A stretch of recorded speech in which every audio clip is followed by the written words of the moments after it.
আমার রাসূল রওজাত্তর থেকে আমাদের অবস্থা দেখতেছেন কিনা রওজাত্তর থেকে মদিনা শরীফ থেকে আমাদের অবস্থা দেখার ক্ষমতা রাসূলুল্লাহর আছে না নাই? অবশ্যই আছে। যদি কেউ বলেন নাই, কিভাবে হবে? তিনি তো মরে গলে পচে চলে গেছেন, তাহলে ঈমান থাকবে? আমার নবী জিন্দা নবী, সুত্তাই নয়। আমাদের পাশে যিনি শুয়ে আছেন তিনিও জিন্দা ওলি, ঠিক কি না বলেন? ওলি আল্লাহরা জিন্দা, রাসূলুল্লাহ তো অবশ্যই জিন্দা। কারণ আল্লাহর রাসূল যে জিন্দা, ইহুদিরাও বিশ্বাস করে। 555 হিজরিতে আমার রাসূলের লাশ মোবারক চুরি করতে চেয়েছিল ইহুদিরা, পারে নাই। এর আগেই ধরা হয়ে গেছে। সুবহানাল্লাহ বলেন। বাদশা নুরউদ্দিনের সময়, সেই সময়কার হারামাইন শরীফের বাদশা ছিলেন বাদশা নুরউদ্দিন, 555 হিজরিতে। হাজিরিন কেরাম, এই জন্য আমার রাসূল জিন্দা নবী।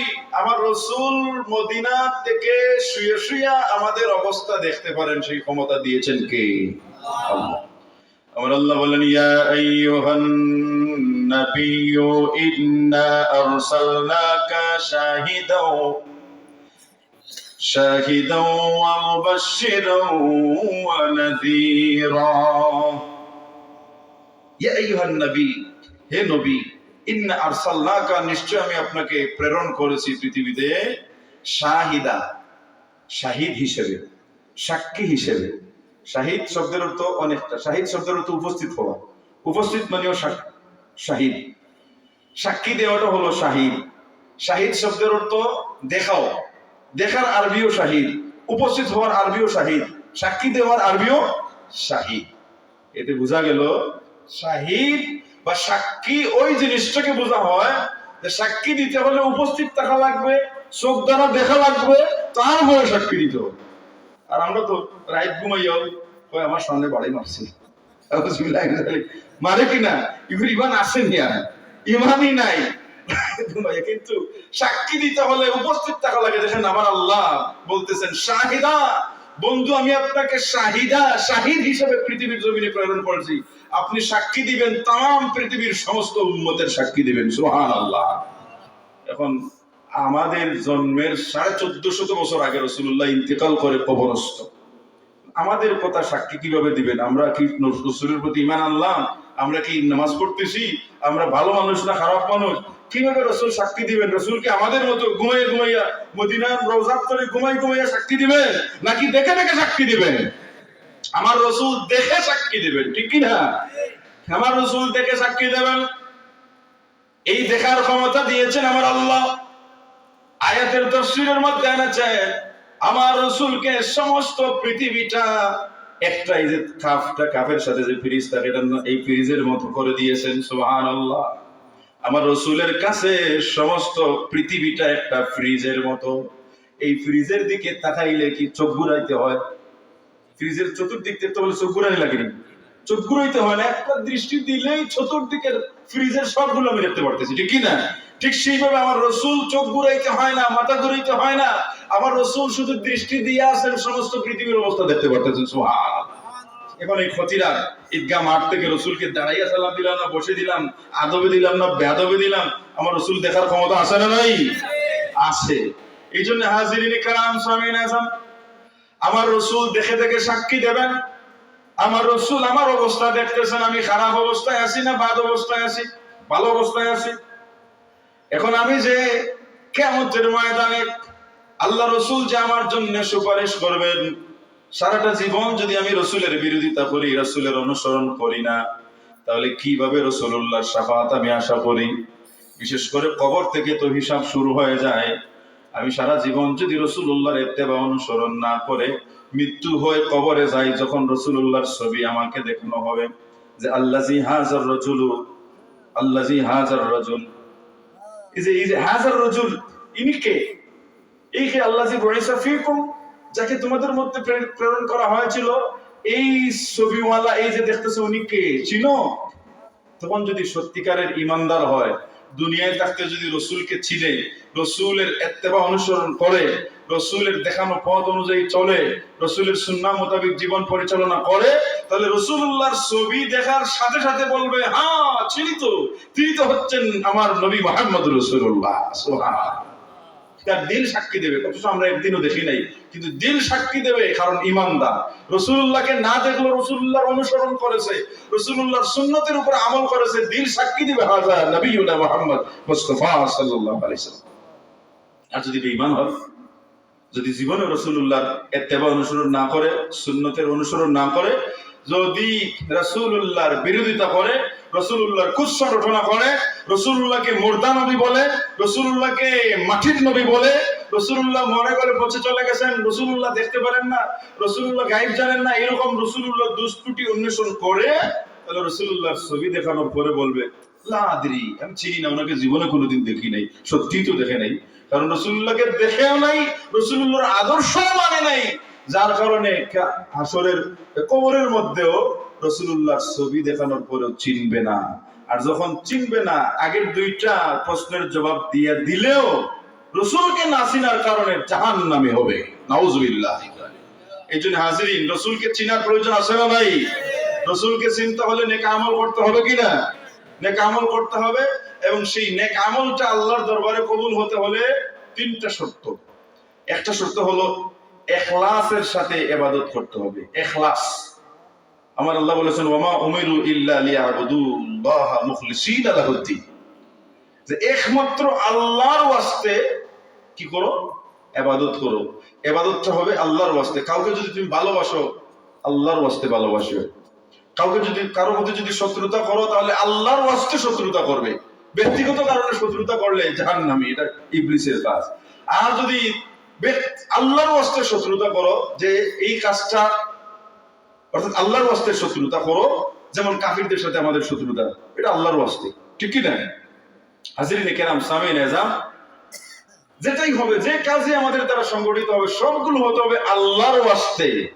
দ্বিতীয়ত হলো কাজটা করব আল্লাহর ওয়াস্তে। দ্বিতীয় শর্ত হলো কাজটা করতে হবে নবীর তরিকায়, নবীর সুন্নাহ মোতাবেক। নবীর সুন্নাহ মোতাবেক না হলে এই কাজ আল্লাহর দরবারে কবুল হবে না। নামাজ, আল্লাহ কোরআনে বলেছেন আকিমিস সালাহ, নামাজ কায়েম করো। কিভাবে নামাজ করো? রুকু করো, সেজদা করো, এটা তো আল্লাহ বলেন নাই। রুকু করবো কিভাবে, কিয়াম করবো কিভাবে, কেরাত পড়বো কোথায়, সালাম দিব কিভাবে, বৈঠক করবো কিভাবে, শিখিয়ে দিয়েছেন কে? রাসূলুল্লাহ। শিখিয়ে দিয়েছেন কে? রাসূলুল্লাহ। এই জন্য রাসূলুল্লাহর পদ্ধতিতে আল্লাহর ওয়াস্তে নামাজ পড়তে হবে। আর 3 নম্বর শর্ত হলো আকীদা ঠিক থাকতে হবে। আকীদা, আকীদা মানে কি? আমি যে ইবাদত করতেছি ঠিক খুদ আল্লাহর ইবাদত করতেছি, রাসূলুল্লাহর অনুসরণে করতেছি।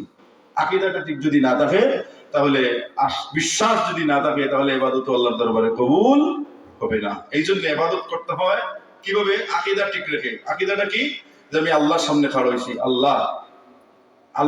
আল্লাহকে দেখে দেখে ইবাদত করতে হয়।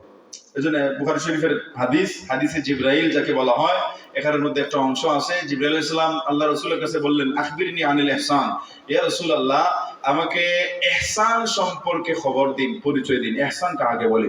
তখন আল্লাহ রাসূল বললেন ইহসান হলো ইহা আন তা'বুদাল্লাহা কাআন্নাকা তারাহু ফাইন লাম তাকুন তারাহু ফাইন্নাহু ইয়ারাক, যে তুমি ইবাদত করবে এইভাবে আল্লাহকে দেখে দেখে। আচ্ছা, কোনদিন কি এখানে আছে কি আল্লাহকে দেখছেন? কোনদিন নবীকেই দেখি নাই, আল্লাহকে দেখা তো দূরের কথা। জাগ্রত অবস্থায় আল্লাহকে দেখার ক্ষমতা কারো নাই। স্বপ্ন যুগে আল্লাহকে দেখা যায়। আমাদের মাযহাবের ইমাম আবু হানিফা রাহমাতুল্লাহ আলাইহি আমার আল্লাহকে 100 বার স্বপ্ন যুগে দেখেছেন, বলুন না সুবহানাল্লাহ। আমার মাযহাবের আরেকজন ইমাম আহমদ ইবনে হাম্বল রাহমাতুল্লাহ, তিনিও আল্লাহকে স্বপ্ন যুগে অনেকবার দেখেছেন, সংখ্যাটা জানা নেই, অনেকবার দেখেছেন। একবার আহমদ ইবনে হাম্বল রাহমাতুল্লাহ আল্লাহর কাছে বললেন যে হে আল্লাহ, এমন কোন আমল আছে যে আমলের কারণে আপনার কুরবত হাসিল করা যায়? তখন আল্লাহ রাব্বুল ইজ্জত বললেন বেশি বেশি মৌতের কথা স্মরণ, দ্বিতীয়ত হলো কোরআন শরীফের তিলাওয়াত। তখন আহমদ ইবনে হাম্বল রাহমাতুল্লাহ তিনি আবার বললেন যে হে আল্লাহ, কেউ যদি কোরআন শরীফের তিলাওয়াত করে না বুঝে, অর্থাৎ অর্থ তার জানা নাই কিন্তু শুদ্ধভাবে তিলাওয়াত করতে পারে, অর্থ যদি জানা না থাকে, তাহলে কি তিলাওয়াত করলে আপনার নৈকট্য লাভ করা যাবে? তখন আল্লাহ বললেন হ্যাঁ, সহি শুদ্ধভাবে যদি তিলাওয়াত করে, অর্থ না বুঝলেও আমি আল্লাহর কুরবত হাসিল করতে পারবে। সুবহান। এটা এই হাদিসটা না ইহয়া উলুমুদ্দিনের মধ্যে ইমাম গাজ্জালী রাহমাতুল্লাহ এনেছেন। তাহলে বোঝা গেল কি, যে অর্থ না বুঝেও তিলাওয়াত করা যায়। কিছুদিন পূর্বে হুজুররা বেরিয়েছিল আমাদের মতো যে অর্থ না বুঝলে কোরআন শরীফ তিলাওয়াত করলে হবে না, তার মানে নামাজ রোজা কিছুই নেই। তুমি আলহামদুলিল্লাহ অর্থ যদি না জানো তাহলে তোমার নামাজই হবে না। নাউজুবিল্লাহি মিন যালিক, নাউজুবিল্লাহি মিন যালিক। হাজিরিনে কেরাম, আমরা অর্থ জানি বা না জানি, এটা আল্লাহর কালাম বিশ্বাস করে আমরা সহিষ্ণুভাবে যদি তিলাওয়াত করি যথেষ্ট। আল্লাহ যেন কবুল করেন, বলি আমিন। হাজিরিন, আমাদের অবস্থাটা রাসূলুল্লাহ মদিনা শরীফ থেকে দেখেন। তারপরেও আমার রসুলের নিকটে প্রতি সপ্তাহে আমাদের আমল নামা পেশ করা হয়, দেখানো হয়। সুবহানাল্লাহ। হাজিরিন, আল্লাহ রসুল ফরমান, সাহাবায়ে কেরামরা শোনো, হায়াতি খায়রুল লাকুম ওয়া ওয়াফাতি খায়রুল লাকুম। একটা হাদিসের রওয়ায়াত, আরেকটা হাদিসে হলো হায়াতি খায়রুল লাকুম তুহাদ্দিসুনা ওয়া ইউহাদ্দিসু লাকুম। আমার জীবনটা তোমাদের জন্য কল্যাণকর, কেননা তোমাদের যে কোনো প্রয়োজনে আমার কাছে আসো, প্রশ্ন করো, কথা বলো, জবাব আমার কাছ থেকে পেয়ে যাও। সুতরাং এটা হচ্ছে তোমাদের জন্য কল্যাণকর। ওয়াফাতি খায়রুল লাকুম, আর আমার ইন্তেকালটাও তোমাদের জন্য কল্যাণকর, কারণ তুরাদু আলাইয়া আমালুকুম, কেননা তোমাদের আমলনামাটা আমার কাছে পেশ করা হয়।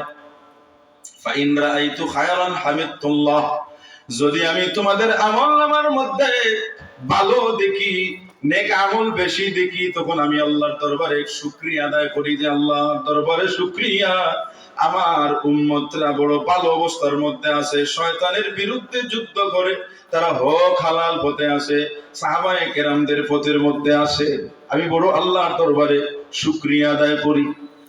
আর যদি ওয়াইন রাআইতু শাররান, আর যদি আমি তোমাদের আমলনামায় মন্দ কাজ বেশি দেখি, মন্দ কাজটা বেশি দেখি, তোমরা খারাপ অবস্থার মধ্যে আছো, শয়তানি ওয়াসওয়াসার মধ্যে আছো, তাহলে আস্তাগফারতু লাকুম, তাহলে আমি রাসূল তোমাদের জন্য আল্লাহর দরবারে ইস্তেগফার কামনা করি, আল্লাহ আমার এই উম্মতদেরকে maaf করে দিয়া নেককার বানাইয়া দাও। তাহলে রাসূলুল্লাহ আমলনামা দেখে আল্লাহর কাছে কি করেন? দোয়া করেন। তাহলে আল্লাহর রাসূল দেখা গেল, আল্লাহ রসুল তো মদিনা শরীফ থেকে দেখার ক্ষমতা আছে। দ্বিতীয়ত হলো আল্লাহ রসুলের কাছে আমলনামা পেশ করা হয়। এই জন্য হাজিরিন, রসুলের কাছে ভালো হতে হলেও তো আমাদেরকে নেককার হতে হবে, ঠিক কিনা? রসুলের নেক দোয়া নিতে হলে রসুলের, আমরা দোয়াতে বলি আল্লাহ তোমার হাবিবের রূহ মুবারক আমাদের প্রতি খুশ করে দাও। এবার আমি রাসূলুল্লাহর নাফরমানি করলাম, সুন্নতের আমল করলাম না, রাসূলুল্লাহর ইত্তেবা অনুসরণ করলাম না, এখন কোন কিছুতে রাসূলুল্লাহর পক্ষের নয়, বললাম রাসূলুল্লাহর রূহ আমার উপরে খুশ করে দাও, হবে খুশ? হবে না। রাসূলুল্লাহর রূহটা খুশ হতে হলে রাসূলুল্লাহর ইত্তেবা অনুসরণ করে আমল করতে হবে, ঠিক কি না? দুরূদ শরীফ পড়ি, সাল্লাল্লাহু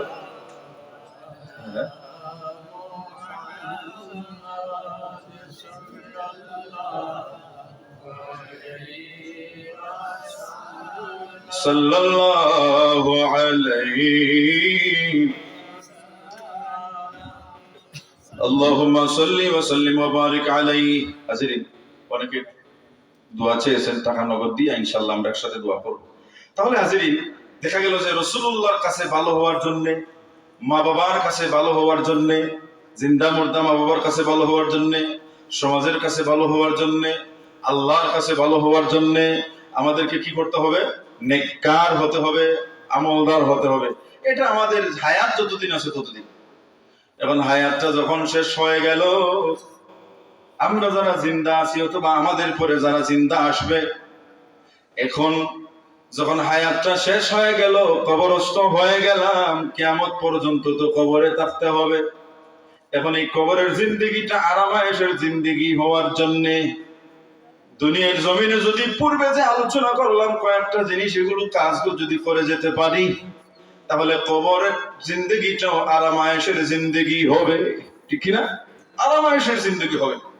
এই জন্য হাজিরিন, আমাদের দায়িত্ব হলো, আমরা যারা জিন্দা আছি, আমাদের পূর্বপুরুষ যেটুকু যার যতটুকু সাধ্য অনুযায়ী আমল করে আজকে কবরস্থ হয়ে গেছে, তাদের জন্য আমরা তাদের উপকারে আমরা কিছু কাজ করা, ঠিক না? তাদের উপকারে কিছু কাজ করা, বিশেষ করে তাদের জন্য দোয়া করা। কারণ আমরা ইতিপূর্বে জানলাম যে মুর্দারা আমাদের জন্য দোয়া করেন, রাসূলুল্লাহ আমাদের জন্য দোয়া করেন, তাহলে আমরাও মুর্দাদের জন্য দোয়া করার প্রয়োজন আছে না নাই? দোয়া করা। এই জন্য হাজিরিন, আব্দুল্লাহ ইবনে আব্বাস রাদিয়াল্লাহু তাআলা আনহু থেকে বর্ণিত হাদিস, তিনি বলেন, মাল মাইয়িতু ফি কবরিহি কাল গারিকিল মুস্তাগীসি ইয়ান্তাজিরু দাওয়াতুন তালহাকুহু মিন আবিন আও উম্মিন আও আখিন আও সাদিকিন। যে মাইয়িত যারা, মৃত ব্যক্তি যারা কবরের মধ্যে, তারা হলো সাগরের মধ্যখানে ডুবন্ত নৌকার মাঝির মতো। সাগরের মধ্যখানে যদি একজন নৌকার মাঝি নৌকাটা হারিয়ে ফেলে, নৌকাটা ডুবে হাতছাড়া হয়ে যায়, এই মানুষটা যতটুকু বিপদের মধ্যে পড়ে, এর চাইতে বড় বিপদের মধ্যে আমাদের মুর্দেগানরা। এই জন্য হাজিরিন, তারা কি করে? ইয়ান্তাজিরু দাওয়াতান, তারা দুয়ার অপেক্ষায় থাকে। কার দুয়ার অপেক্ষায়? যে মিন আবিন, তার বাবার দুয়ার অপেক্ষায়, আও উম্মিন, তার মার দুয়ার অপেক্ষায়, আও আখিন, তার ভাইয়ের দুয়ার অপেক্ষায়, আও সাদিকিন, অথবা তার বন্ধু বান্ধব সম্পর্কের মানুষের দুয়ার অপেক্ষায় থাকে, যে এরা এদের হাতের দিকে তাকিয়ে থাকে যে এরা নিয়ে আমাকে কিছু দেয় উপহার। এই জন্য হাজিরিন কেরাম, সামিন আজম, আমাদের মুর্দারা চেয়ে আছেন আমাদের হাতের দিকে। আমরা কি তাদের জন্য কিছু করব না? তাদের জন্য কি করব? প্রথমটা হলো তাদের জন্য আমরা ইস্তেগফার কামনা করব, আল্লাহর কাছে মাফি মাঙ্গবো, যে আল্লাহ আমার বাবাকে, মাকে, আত্মীয় স্বজনকে আল্লাহ তুমি মাফ করে দাও। আর এটাই হচ্ছে ঈমানদারদের কাজ। এই জন্য আমার আল্লাহ বলেন, ওয়াল্লাযীনা জাউ মিন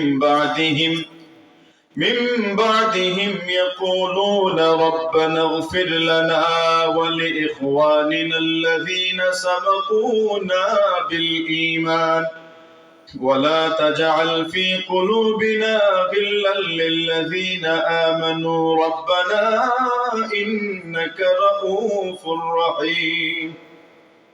এটা আল্লাহ ঈমানদারদের পরিচিতি দিচ্ছেন, যে ঈমানদার তো তারা, ভালো মানুষ তো তারা, যে মানুষগুলো পূর্বের মানুষের পরে এসে তাদের পূর্বপুরুষদের জন্য তারা এইভাবে দোয়া করে, রব্বানা ইগফির লানা, আল্লাহ তুমি আমাদেরকে, হে আল্লাহ, হে রব, তুমি আমাদেরকে মাফ করে দাও, ওয়া লিইখওয়ানিনা আল্লাযীনা সাবাকুনা বিল ঈমান, আল্লাহ আমাদের পূর্বে যারা ঈমানের সাথে মৃত্যুবরণ করেছেন, আল্লাহ তুমি তাদেরকেও মাফ করে দাও। সুবহানাল্লাহ। দেখছেন, আমার আল্লাহ ভালো মানুষের পরিচিতি দিচ্ছেন, যে ভালো মানুষটা হলো ওই মানুষ যে নিজের গুনাহ খাতা মাফির জন্য আল্লাহর কাছে চায়, পাশাপাশি পূর্বের ঈমানদার যারা ঈমানের সাথে মৃত্যুবরণ করেছেন তাদের মাফির জন্য আল্লাহর কাছে মাঙ্গে চায়। আর বলে, ওয়ালা তাজআল ফি কুলুবিনা গিল্লাল লিল্লাযীনা আমানু রব্বানা ইন্নাকা রাউফুর রহিম। বলে যে হে আল্লাহ, ইতিপূর্বে যারা ঈমানের সাথে মৃত্যুবরণ করেছেন, আল্লাহ তাদের গিল্লার বর্ণনার জন্য বা কুৎসা রটনা করার দিল তুমি আমাদেরকে দিলওয়ালা বানাইও না। অর্থাৎ আমাদের দ্বারা আমাদের মুর্দেগানদের কোন কুৎসা রটনা করাইও না। আল্লাহ যেন কখনো যেন আমাদের মুর্দেগানদের বদনাম না গাই, বরং আমাদের মুর্দেগানদের জন্য সবসময় আল্লাহ তাদের জন্য যেন নেক কিছু করতে পারি, দোয়া করতে পারি। এই রকমের কথা, এই রকমের আবেদন আল্লাহর কাছে তারাই বলে যারা আমলদার, নেককার, আল্লাহওয়ালা, ভালো মানুষ। সুবহানাল্লাহ বলে। তাহলে এর থেকে বোঝা গেল এটাই হচ্ছে ইসালে সওয়াবের দলিল। এই আয়াতটাই হচ্ছে ইসালে সওয়াবের দলিল, যে পূর্বপুরুষদের জন্য দোয়া করা। এই জন্য মুর্দা যারা হয়ে যাবেন তাদের গিল্লা, তাদের কুৎসা রটনা করা, তাদের গুনাহ খাতা, যারা যে কাজগুলো তারা করে গেছে, পাপ কাজ করে গেছে, এগুলো প্রকাশ করা যাবে না, এগুলো জায়েজ নাই। তাদের দুশমনি করা যাবে না, তাদের গীবত করা যাবে না, এটা কিন্তু উচিত নয়, এটা নিষেধ। এমনকি আল্লাহর কাছে তৌফিক চাওয়া, যে আল্লাহ আমরা যেন মুর্দেগানদের কোনো গিল্লা না গাই, আল্লাহ সেই মনোভাবটা আমাদের গড়ে দাও, যেন আমরা সবসময় তাদের উপকারে, তাদের জন্য দোয়া করতে পারি। এই জন্য কোন মানুষ মুর্দেগান হয়ে গেলে, মুর্দা হয়ে গেলে তাদের বদনাম গাওয়া যাবে না। আল্লাহ রাসূল অন্যত্র বলেছেন, লা তাসুবুল আমওয়াত, তোমরা তোমাদের মৃত ব্যক্তিদের বদনাম গাইও না। অর্থাৎ তাদের দুর্নাম রটনা করবে না। একজন মানুষ যখন মৃত্যুবরণ করেছে তার কথা স্মরণ হলেই সে যে ভালো কাজ করে গেছে ওই ভালো কাজটা স্মরণ করে বলবে, ইস অমুক মানুষটা ছিল বড় ভালো, তার দ্বারা ওয়াজটা প্রতিষ্ঠিত হয়েছে, তার দ্বারা মাদ্রাসাটা প্রতিষ্ঠিত হয়েছে, তার দ্বারা সমাজের এই ভালো কাজটা হয়েছে, তার দ্বারা আজকে ওই মানুষটা একটা লাইন পেয়েছে, মোটামুটি সচ্ছলতা এসেছে। এই ভালো কাজগুলো টুকাই টুকাই খুঁজে খুঁজে খুঁজে খুঁজে বের করে এটা আলোচনা করো। তোমার এই আলোচনাটাকে আল্লাহ সাক্ষী বানাইয়া কবরে যদি সে আযাবে থাকে আযাব মাফ করে জান্নাতি আরামায়েশ দান করে দিবেন। সুবহান। কারণ আল্লাহ রাসূল বলে ওয়া আনতুম শুহাদাউল্লাহ, তোমরা হলে এই পৃথিবীর জমিনে আল্লাহর সাক্ষী। কারণ তোমরা যে সাক্ষী দিবে আল্লাহ তোমাদের সাক্ষীটাকে কবুল করে নেবেন। তোমরা যদি কোনো মানুষের পক্ষে ভালো সাক্ষী দাও তাহলে আল্লাহ তাকে ভালো হিসেবে গ্রহণ করে নেবেন। তোমরা যদি কাউকে বাদ সাক্ষী দাও তাহলে আল্লাহ তোমাদের সাক্ষীটাকে গ্রহণ করে তাকে বাদ বানাইয়া দিবেন। তাহলে বোঝা গেল আমাদের সাক্ষীটা কিন্তু সাধারণ সাক্ষী নয়। আমরা দুনিয়াতেও সাক্ষী, আমাদের সাক্ষী আল্লাহ কবুল করেন, আখিরাতেও আমরা পূর্বের নবীদের পক্ষ নিয়ে সাক্ষী দিব। সুবহানাল্লাহ বলেন। পূর্বের যত নবী রাসূল ছিলেন তারা কিন্তু তাদের উম্মতদের বলবেন, আল্লাহর কাছে বলবেন যে আল্লাহ আমাদেরকে যে রিসালাতের দায়িত্ব দিয়েছিলেন আমরা পুঙ্খানুপুঙ্খানুরূপে উম্মতের নিকট পৌঁছাইয়া দিয়েছি। তো সেই সময়কার আগেকার নবীদের উম্মতরা কিয়ামতের ময়দানে তারা অস্বীকার করবে, বলবেন না আল্লাহ দেন নাই, উনি যদি দিতেন তাহলে তো আমরা ইসলামের দাওয়াত পাইতাম, মুসলমান হইতাম, ঈমানদার হইতাম, আজকে জান্নাতি হইতাম। নবী দেন নাই, নাউজুবিল্লাহি মিন যালিক। তখন আল্লাহ বলবেন, হ্যাঁ নবী ওরা যে বলছে তুমি নাকি ইসলামের দাওয়াত পৌঁছে দাও নাই, তোমার তো সাক্ষী লাগবে, কারণ কিয়ামতের ময়দানে আল্লাহ সাক্ষী ছাড়া বিচার করবেন না। তখন নবী রাসূলরা বলবেন, হে আল্লাহ আমাদের সাক্ষী তো আমাদের উম্মতরা যখন দিতেছে না, আমাদের সাক্ষী হলো আখিরি জামানার নবীর উম্মতেরা, বলুন না সুবহানাল্লাহ। তো উম্মত আমাদেরকে ডাকবেন, আমরা বলবো আল্লাহ পূর্বেকার নবীরা তাদের রিসালাতের দায়িত্ব তারা যে তাদের উম্মতের কাছে পৌঁছাইয়ে দিয়েছেন এটা সত্য, আমরা সাক্ষী দিতেছি। তখন আল্লাহ বলবেন তোমরা কিভাবে সাক্ষী দিবে, তোমরা তো সেই সময় ছিলেই না।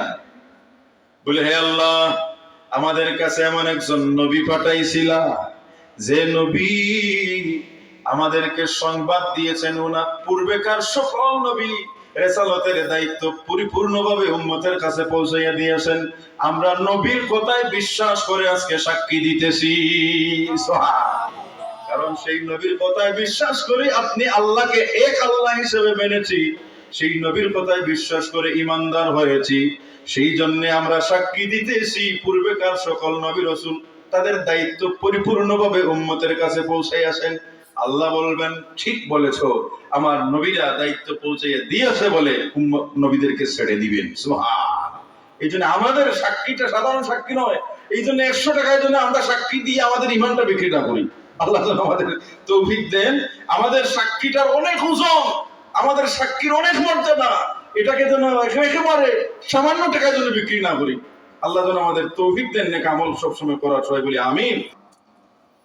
যে যদি তোমরা তোমাদের সমাজের মধ্যে কোনো মন্দ কাজ হতে দেখো তাহলে এই মন্দ কাজটাকে তুমি শক্তি দিয়ে প্রতিহত করো যে মন্দ কাজ করতে দেয়া হবে না। যদি এইরকম কোন ইমানদাররা মিলে মন্দ কাজটাকে প্রতিহত করে, এই জায়গায় ওয়াজ মাহফিল বা জিকিরের মজলিস বা ভালো মজলিসের ইন্তজাম করে বা করুক না, ভালো মজলিসের ইন্তজাম খারাপ কাজটাকে যদি প্রতিহত করে তাহলে বোঝা যাবে এরা পাক্কা ইমানদার, এদের ইমানের পাওয়ার আছে। আর যদি আল্লাহ রাসূল বলতেছেন দেখা গেল যে এই শক্তি নাই, এটা দমানোর শক্তি নাই, তাহলে আল্লাহ রাসূল বলতেছেন তাহলে তোমার জবান দিয়া এটার প্রতিবাদ করো, বক্তব্যের মাধ্যমে হোক, মিটিং মিছিলের মাধ্যমে হোক, প্রতিবাদ সভার মাধ্যমে হোক, প্রতিবাদ করো। যদি প্রতিবাদ করা হয় তাহলে বোঝা যাবে ইনি 1 নম্বর স্তরের ইমানদার নয়, 2 নম্বর স্তরের ইমানদার। ইমান শক্তি নেই, না হয় চাপিয়ে পড়তে হবে। যদি দেখা যায় যে না জবান দিয়ে বলারও আমার তৌফিক নেই, কারণ বললে বিপদ আসতে পারে, তাহলে তুমি অন্তর দিয়ে খারাপ কাজটাকে ঘৃণা করো। যে অন্তর দিয়ে খারাপ কাজটাকে ঘৃণা করবে বোঝা যাবে, আল্লাহ রাসূল বলতেছেন আদআফুল ঈমান, এই মানুষটা হলো ইমানের দিক থেকে, ইমানদারদের দিক থেকে সর্বনিম্ন স্তরের দুর্বল ইমানদার, মানে ইমান আছে মাত্র আর কি, যার কারণে কলব দিয়া অন্তর দিয়া খারাপ কাজটাকে ঘৃণা করতেছে। এখন যদি দেখা যায় যে না খারাপ কাজের প্রতিও তার ঘৃণা জন্মায় নাই, বরং আফসোস করতেছে, হাই রে হাই দাঁড়িয়ে রেখে আর টেক্সি নাই তো গেলাম কি, হাই রে হাই মুরব্বী হইয়া টেক্সি নাই তো 100 কর মারি দিলাম, হাই রে হাই মুসলমান হইয়া টেক্সি না হয়তো এক চুমুক দেখলাম মানে। এরকম যদি দিলের মধ্যে তাকে বোঝা যাবে তার মধ্যে ঈমান নাই।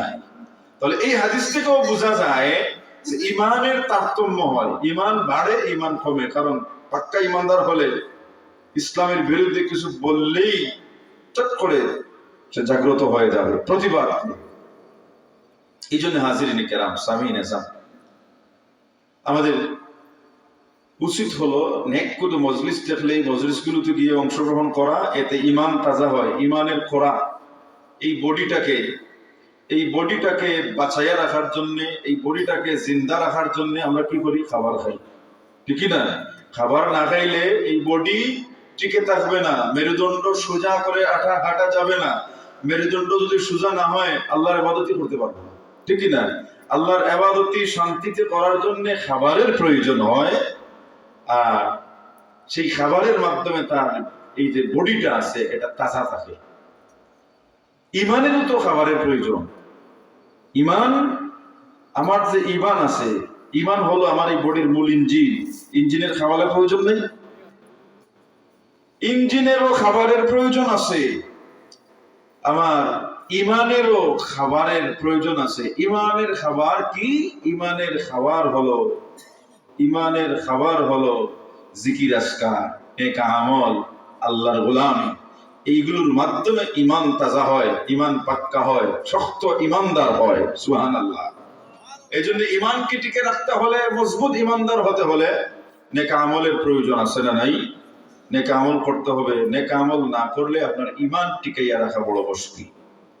হাজিরিন কেরাম সামিন আজম, আমি একটা আয়াত তিলাওয়াত করেছি, যে তিলাওয়াতের আয়াতের আলোকেই ইনশাআল্লাহ আলোচনা করব। আল্লাহ তাবারাকা ওয়া তাআলা ইরশাদ ফরমান, ওয়া আল্লাইসা লিল ইনসানি ইল্লা মা সাআ। এর অর্থ হলো যেমন কর্ম তেমন ফল। সুজা, এটা সুজা অর্থ হলো যেমন কর্ম তেমন ফল। আমি যা কর্ম করব তাই ফল ভোগ করব, বেশি পারবো না। কর্ম যদি কম হয় ফল বেশি ভোগ করতে পারবো না। কর্ম যত বেশি হবে ফলটা তত বেশি হবে। পরীক্ষায় যত বেশি লেখাপড়া করা হয় তত বেশি তার রেজাল্ট হয়, ঠিক কিনা? পরীক্ষায় যদি কম লেখাপড়া করা হয় তাহলে উনি আর A+ পাবে না, C গ্রেড পাবে, D গ্রেড পাবে। পাস করবে হয়তো, D গ্রেডে পাস করা আর F গ্রেডে পাস করা সমান। ফাঁসের যদি মূল্যায়ন হয় তাহলে বাড়াবাড়ি হইতো A+ নিয়ে, ঠিক কিনা? প্রত্যেকটা সাবজেক্টে 80-র উপরে মার্ক তুলতে হবে। 80-র উপরে মার্ক না তুললে A+ পাওয়া যাবে না। দেখা গেল 10টা সাবজেক্টের মধ্যে 9টাই 80 পাইছে, একটাই হয়েছে 70, তাহলে কিন্তু তার গ্রেডটা A+ থেকে নেমে A-তে চলে এসেছে। একটাই 100 প্রত্যেকটা সাবজেক্টেই A+ পেতে হবে, ঠিক কিনা? কর্ম পরিশ্রম যদি বেশি হয় ফলাফলটাও ভালো হবে। এই জন্য হাজিরিন, আমাদের জীবন যতদিন আছে, জীবনের কর্মটা যদি বেশি করে করি তাহলে আখিরাতে আমরা ফল বেশি ভোগ করব। আখিরাতে ফল বেশি ভোগ করব। এই দুনিয়াটা তো কয়দিনের, কোন সুরত খুশাইয়া খাওয়া যায়, চলা যায়। চলে যাওয়াটা হলো ইমানদারের কাজ। কারণ ইমানদার যারা, এরা জিন্দেগিতে কোনোদিন তাদের মনের খাইশ মিটাইতে পারবে না। কারণ তোমার মনের চাহিদা অনেক কিছু, কিন্তু এগুলো মিটাইতে পারবে না হালাল রাস্তায় যদি থাকো। মিটাইতে হলে হারামে হালালে মিলতে হবে। ইমানদারের জিন্দেগিটা হবে এইরকম, এত কষ্টকর ইমান নিয়ে থাকা। হাদিসের মধ্যে এসেছে যে একটা আগুনের আংরা হাতে নিলে যতটুকু কষ্ট হয়, এর চাইতে বেশি কষ্ট হলো একজন মুমিনের মুমিনী জিন্দেগি। তাহলে একজন মানুষ যত বেশি আল্লাহওয়ালা তার তত বেশি পরীক্ষা। একজন মানুষ যত আল্লাহওয়ালা তার সাথে শয়তান ইবলিসের বাচ্চা বেশি লাগাইয়া দেয়। যে এই এক বেটারও যদি আমরা ফিরি নষ্ট করতাম, বাড়িতে হাজার হাজার মানুষরে নষ্ট করতে সহজ হইবে। সাধারণ হাজার মানুষকে নষ্ট করার চাইতে এক ইমানদার আল্লাহওয়ালা আলিমরে নষ্ট করি না। কারণ একজন আলিম যদি টিকে থাকে, একজন আলিমের মাধ্যমে হাজার হাজার মানুষের হেদায়েতের রাস্তা দেখাইতে পারে, ঠিক কি না? এই জন্য হাজিরিন, আমাদের জীবন এমন, যেমন একজন চাকরিজীবী মানুষ, সে যতদিন চাকরি করে চাকরির বিনিময়ে টাকা পায়, পাশাপাশি তার প্রভিডেন্ট ফান্ড থাকে, ইনক্রিমেন্ট থাকে, এগুলোতে এই টাকাটা জমায়, তার বেতন থেকে একটা অংশ জমায়।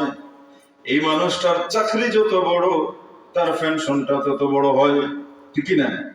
একজন মানুষ কর্মজীবন যতদিন কর্ম করে একটা বেতন পায়, এক আরামায় এসে চলে। যখন মানুষটা রিটায়ার্ডে যায়, অবসর হয়ে যায়, এই সময় আর কর্ম করতে পারে না। সুতরাং সে যদি কর্মজীবনে কিছু কামাই করে যাইতে পারে, তাহলে অবসর জীবনে আরামায় সে খাইতে পারে। হাজরিন, আমাদের জিন্দগিটাকে যদি দুই ভাগে ভাগ করা যায়, একটা হলো দুনিয়ার জিন্দগি, আর একটা হলো আখিরাতের জিন্দগি। প্রথম ধাপ কবরের জিন্দগি, কবরের জিন্দগি। হাজরিন, এই দুনিয়ার জিন্দগিতে মনে করি আমাদের চাকরি, এই দুনিয়ার জিন্দগিতে আমি যত বেশি কর্ম করব, যত কামাই করব, আখিরাতের জিন্দগির প্রথম ধাপ হলো কবরের জিন্দগিটা আমার আরাম আয়েশের হবে। এরপরে কবরের জিন্দগিতে কতদিন থাকতে হবে আল্লাহু আলাম, আল্লাহই ভালো জানেন। কোন দিন কিয়ামত সংঘটিত হবে আল্লাহই ভালো জানেন। যদিও বলি খাল কিয়ামত, খাল বলতে এই আগামী খালের খাল নয়, এটা কাল বলতে অনেক দূর। কোন দিন হবে এটা আল্লাহই ভালো জানেন। কারণ যতক্ষণ পর্যন্ত এই পৃথিবীর জমিনে একজন মানুষও আল্লাহ আল্লাহ করনেওয়ালা থাকবে, ততক্ষণ কিয়ামত সংঘটিত হবে না। একজন মানুষ আল্লাহ আল্লাহ করা যতক্ষণ পর্যন্ত থাকবে না, সেই দিন থেকে আরো 100 বছর অতিবাহিত হবে, শুধু নাফরমান থাকবে। সেই 100 বছর পরে ইসরাফিল আলাইহিস সালাম সিংহায় ফুৎকার দিবেন, কিয়ামত সংঘটিত হবে। এই জন্য কিয়ামতের সিংহার ফুৎকার কোন ইমানদার শুনবে না। সুবহানাল্লাহ। আল্লাহ যেন আমাদেরকে সেই ফিতনার জামানা, সেই যুগ আসার আগে আগে যেন আল্লাহ রাব্বুল ইজ্জত আমাদেরকে ঈমানের সাথে খাতেমা বিল খায়র নসিব করেন, বলি আমিন। হাজিরিন, মানুষ জীবনে যে কর্ম করে, এই কর্ম অনুযায়ী তার কবরের জিন্দগিটা হয় আরামের, আর না হয় দুঃখের।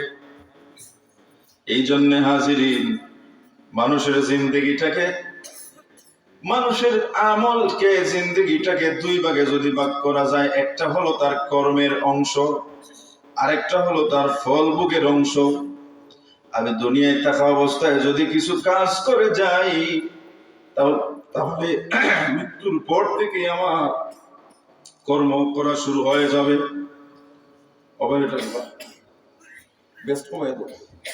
দুরূদ শরীফ পড়ি, সাল্লাল্লাহু আলাইহি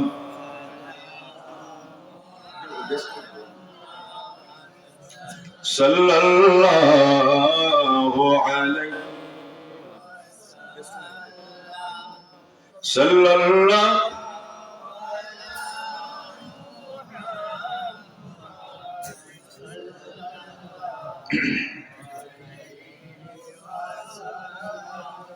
اللهم صل وسلم وبارك عليه। হাজিরিন, এই জন্য আমার আল্লাহ বলেন, যেমন কর্ম তেমন ফল। আপনি যেমন কর্ম করবেন তেমন ফল পাবেন, বদলা আল্লাহ বদলা দিবেন। এই জন্য হাজিরিন, একজন মানুষের কর্মের জীবনটা হতে হবে ভালো, নেক, আল্লাহর ফরমাবরদারি কর্মের জীবনটা। তো কর্মের জীবনটা ভালো হবে এজন্য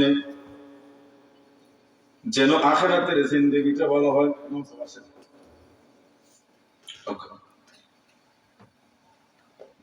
আমরা জানি একজন মানুষ যখন মৃত্যুবরণ করে, মৃত্যুবরণ করার সাথে সাথে তার আমলের ধারাটা বন্ধ হয়ে যায়, ঠিক না? সে আমল করে আমল নামায় সওয়াব যুক্ত করতে পারে না, এই সুযোগটা বন্ধ হয়ে যায়। তবে দুনিয়ার জমিনে যদি এমন কিছু কাজ করে যেতে পারে অর্থাৎ ব্যাংক ব্যালেন্স করে যেতে পারে, এমন কিছু আয়ের ব্যবস্থা করে যেতে পারে, তাহলে সে অবসর হয়ে গেলেও এই আয়ের ব্যবস্থা থেকে আয় হতে তাকে আছে না নাই, আয় হতে তাকে বসে বসে খাইতে পারে, সে কারণ একটা ব্যবস্থা করছে আয়। ঠিক একইভাবে একজন মানুষ যখন মৃত্যুবরণ করে, মৃত্যুর আগ পর্যন্ত যেভাবে সওয়াব কামাই করেছিল, ইন্তেকালের পরে তোমার সব কামাই করতে পারে না। দুনিয়ার জমিনে যদি এমন কাজ করে যেতে পারে, তাহলে মৃত্যুর পরেও এই কামটা করে যাওয়ার কারণে তার আমলনামায় সওয়াব লেখা হইতে থাকে। সুবহানাল্লাহ। হাজিরিন, এর মধ্যে আবার রাসূল বলেন যে ইদা মাতাল ইনসানু ইনকাতা আনহু আমালুহু, যখন কোন মানুষ মৃত্যুবরণ করে, মৃত্যুর সাথে সাথে তার আমলের দ্বারা বন্ধ হয়ে যায়, তিনটা কাজ করে যেতে পারলে কিয়ামত পর্যন্ত তার নামায় আমল নামায় সওয়াব লেখা হইতে থাকে। কিয়ামত পর্যন্ত, কিয়ামত পর্যন্ত মানে হলো যে কিয়ামতের দিন এসে গেলে তো হিসাব শুরু হবে, তখন হিসাব শুরু হয় জান্নাতি হয় জাহান্নামী হবে। কিয়ামতের দিন বিচারের কার্যক্রম শুরু হয়ে গেলে আর সওয়াব যোগ হওয়ার সময় শেষ। কিয়ামত সংগঠিত হয়ে গেলে আর যোগ হওয়ার ব্যবস্থাটা শেষ হয়ে যায়, এর আগ পর্যন্ত যুক্ত হয়। তিনটা কাজ, তিনটা কাজের মধ্যে একটা কাজ হলো সাদকাতুন জারিয়া, সাদকায়ে জারিয়া। এই সদকার নামটা হলো জারিয়া সদকা। জারিয়া মানে হলো যে সদকাটা সওয়াবটা জারি থাকে, বন্ধ হয় না, এটার নাম হলো সদকায়ে জারিয়া। জারিয়া মানে এটা জারি থাকে। কোন সদকা? যে সদকাটা হলো হালাল পদ্ধতিতে রুজি করছে, হারাম নেই, এখানের মধ্যে কোনো হারাম মিশ্রিত হয় নাই, হালাল পদ্ধতিতে রুজি করছে এবং হালাল খাতে ব্যয়ও করছে। হালাল পদ্ধতিতে রুজি, হালাল খাতে ব্যয়, এই সদকাটার নাম হলো সদকায়ে জারিয়া। হারাম পন্থায় রুজি হইছে, হালাল খাতে ব্যয় করছে, কোনো সব নেই। হালাল পন্থায় কামাই করছে কিন্তু হারাম পন্থায় রুজি করছে, ব্যয় করছে, কোনো সব নাই। বুঝলাম না বিষয়টা? এই জন্য হাজিরিন, মসজিদের বাসকে দিতে সময়, ওয়াজের চাঁদা দিতে সময়, পীর মিয়া সরকার রহমতুল্লাহ আলাইহির মাজার উন্নয়নে, মাদ্রাসা উন্নয়নের বাসকে দেওয়ার সময় আপনি যখন ব্যাগ থেকে, পকেট থেকে টাকাটা বের করবেন, হিসাব করে বের করবেন যে কোনটা হালাল, এখানের মধ্যে হারাম মিশ্রিত আছে কিনা। যদি হারাম হয় দেয়া যাবে না, যদি হালাল হয় 1 টাকাই হোক, এই 1টা টাকাও কিয়ামতের ময়দানে নাজাতের ওসিলা হয়ে যাবে। সুবহানাল্লাহ। এই 1টা টাকাও যদি আমি হালাল হয়, হালাল টাকাটা যদি হালাল বক্সে ছাড়ি, তাহলে এই টাকাটার সওয়াব আল্লাহ বাড়াইতে থাকেন, বাড়াইতে থাকেন। বলুন না সুবহান। হাদিসের মধ্যে এসেছে, একটা ঘোড়ার শাবকের মালিক, ঘোড়ার বাচ্চার মালিক, ঘোড়ার বাচ্চাটাকে যেভাবে লালন পালন করে, খাবার দিয়া লালন পরিচর্যা করে করে ছোট থেকে যেভাবে বড় করে যোদ্ধা ঘোড়ায় পরিণত করে, ঠিক একইভাবে কোন মানুষ যখন আল্লাহর বান্দা যখন হালাল টাকা, হালাল সম্পদ আল্লাহর রাস্তায় ব্যয় করে, সামান্য হলেও আমার আল্লাহ এই সামান্য দানটাকে লালন করেন, মানে বড় করেন, বড় করেন, বড় করতে করতে কিয়ামত পর্যন্ত বড় হয়, এমন বড় হয় কিয়ামতের দিনে বিরাট বড় সওয়াবের স্তূপ দেখবে। বিরাট বড় সওয়াবের স্তূপ দেখবে, স্তূপ দেখবে। আমারই মনে হয় অসুবিধা হচ্ছে। দুরূদ শরীফ পড়েন সাল্লাল্লাহু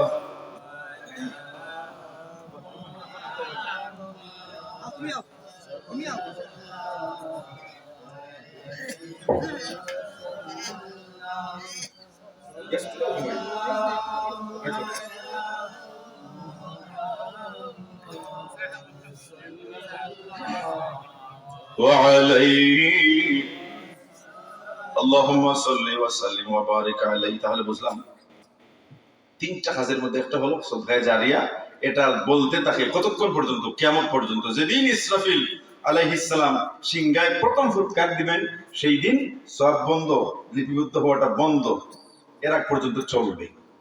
2 নম্বর হলো ইলমিন ইউনতাফাউ বিহি, এমন ইলম রেখে যাওয়া যে ইলমের দ্বারা অন্যান্য মানুষ ফায়দাবন্দ হয়, ফায়দামন্দ হয়, অন্য মানুষ উপকার লাভ করে, এমন ইলম রেখে যাওয়া।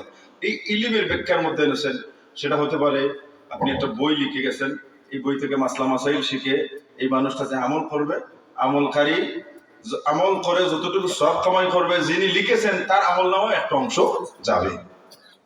হতে পারে এটা একটা মসজিদ তৈরি করে গেছেন, এটা ইলমুন ইনতাফাউ বিহি, মসজিদ তৈরি করে গেছেন, এই মসজিদের মধ্যে যে মানুষগুলো নামাজ পড়বে, এই নামাজ পড়ে যতটুকু সওয়াব কামাই করবে, এটার প্রতিষ্ঠাকারীদের আমল নামায় আল্লাহ সওয়াব লিপিবদ্ধ করবেন। সুবহানাল্লাহ। হতে পারে একটা মাদ্রাসা প্রতিষ্ঠা করে গেছেন, এখানে যত কোরআন হাদিসের আলোচনা হবে, কোরআন হাদিসের বাণী প্রচার প্রসার হবে, যত সওয়াব কামাই হবে, একটা অংশ আল্লাহ রাব্বুল ইজ্জত কি করবেন? এই মাদ্রাসা প্রতিষ্ঠাকারীদের আমল নামায় আল্লাহ যুক্ত করবেন। এগুলো হচ্ছে কি সদকায়ে ইলমুন ইউনতাফাউর একটা অংশ। তাহলে এরকম আমরা যদি করে, যেমন এই মাহফিলের ইন্তজাম, এটা যারা প্রথমে সূচনা করেছেন বা সবসময় করতেছেন, এখানে যদি সংযুক্ত হই তাহলে আমিও এই মাহফিলের প্রতিষ্ঠাকারীর একটা অংশীদার হয়ে গেলাম। এই মাহফিলটা যতদিন চলবে, যত সওয়াব এখানে কামাই হবে, এই প্রথম প্রতিষ্ঠাকারীদের আমল নামায় আল্লাহ রাব্বুল ইজ্জত একটা অংশ সওয়াব দান করবেন। এটা হচ্ছে ইলমুন ইউনতাফাউ বিহি, এমন জ্ঞান রেখে যাওয়া। অথবা উস্তাদ তার ছাত্র রেখে গেলেন, হোক স্কুলের ছাত্র, হোক মাদ্রাসার ছাত্র, তিনি ইলম বন্টন করে দিলেন। এই ইলমটা ছাত্র থেকে আরো ছাত্র, ছাত্র থেকে আরো ছাত্র, এইভাবে পেতে পেতে এইরকম মানে স্থানান্তরিত হইতে হইতে কিয়ামত পর্যন্ত যাবে। আর প্রথম যিনি ইলম বিলিয়ে দিয়েছিলেন, স্থানান্তর করেছিলেন, পৌঁছাইয়া দিয়েছিলেন, ওনার আমল নামায় সওয়াব লিপিবদ্ধ হইতে থাকবে। হাজিরিন, এটা এভাবে, যেমন আমরা তো অনেক বুঝি যারা ডেস্টিনির কারবারি আসলা, যেভাবে সাইকেল পূর্ণ হইয়া টাকা গিয়া শুধু জমা হয়, ঠিক একইভাবে সফট গিয়া জমা হইতে থাকে। দুরূদ শরীফ পড়ি, সাল্লাল্লাহু আলা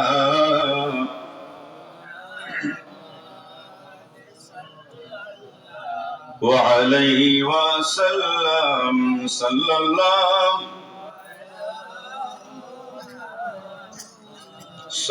সাল্লাল্লাহু আলাইহি। اللهم صل وسلم وبارك عليه، اللهم صل وسلم وبارك عليه। হাজিরিন, এটা হলো 2 নম্বর।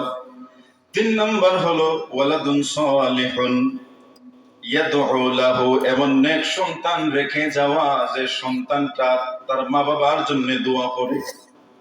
এই সন্তান আলিম হলে তো ভালো, আলিম যদি নাও হয়, জেনারেল সন্তানও যদি হয়, আর সে যদি মা বাবার সত্যিকারের উত্তরসূরি হয়, এই মা বাবার জন্য যদি সে দোয়া করে, তাহলে সে তার মা বাবার নেক সন্তান।